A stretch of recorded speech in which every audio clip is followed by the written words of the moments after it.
Hello, আসসালামু আলাইকুম। সবাই কেমন আছেন? আশা করি সবাই ভালো আছেন। আমি আপনাদের দোয়ার আল্লাহর রহমতে ভালো আছি। আজকে আমি দেখাবো আমার মার হাতের কাজলি মাছের দোপাজি রেসিপি। একদম সহজভাবে যেভাবে রান্না করা যায় সেভাবেই দেখানোর ট্রাই করেছে। প্রথমে তেল গরম করে তার মধ্যে পেঁয়াজ কুচি দিয়ে দিল এবং কিছু কাঁচামরিচ ফালি করে রেখেছিলাম সেগুলোও দিয়ে দিব। আপনারা জালটা যার যার মতো করে দেবেন, কারণ এখানে আমার বাচ্চাও খাবে, এই জন্য আমি জালটা কিছুটা কমই দিয়ে রেখেছি। এখন পেঁয়াজটাকে একটু নেড়ে চেড়ে নিচ্ছে। পেঁয়াজগুলো নাড়াচাড়া দিয়ে কিছুক্ষণ অপেক্ষা করব, এটা নরম হয়ে যাওয়া পর্যন্ত।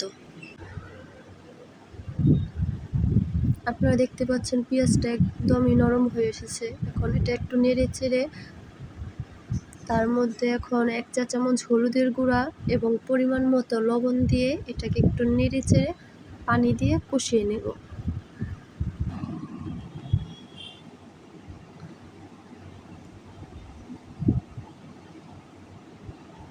এখন পানি দিয়ে দিল এটা কষিয়ে নেওয়ার জন্য, এবং যখন কষানো হয়ে যাবে তখন তার মধ্যে তেল ওঠা শুরু করবে।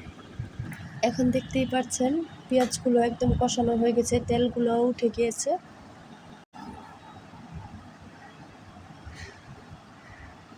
তেলগুলো উঠে যাওয়ার পরে এটাকে নেড়ে চেড়ে এর মধ্যে এখন মাছগুলোকে দিয়ে দিবে।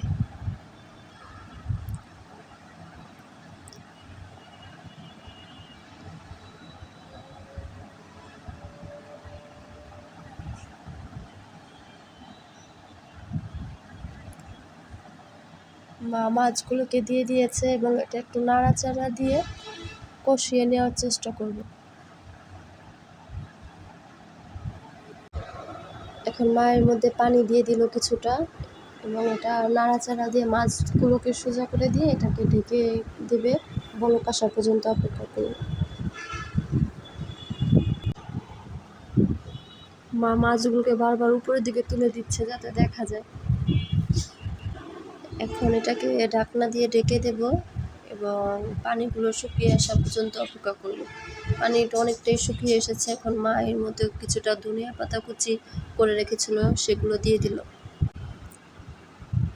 ধনিয়া পাতা কুচিগুলো ছিটিয়ে দেওয়ার পরে এখন আমরা এটাকে পানিটা একটু শুকিয়ে নেওয়ার চেষ্টা করব, যতক্ষণ পর্যন্ত না ভুনা ভুনা হয় এবং তেলটা উপরে চলে আসে।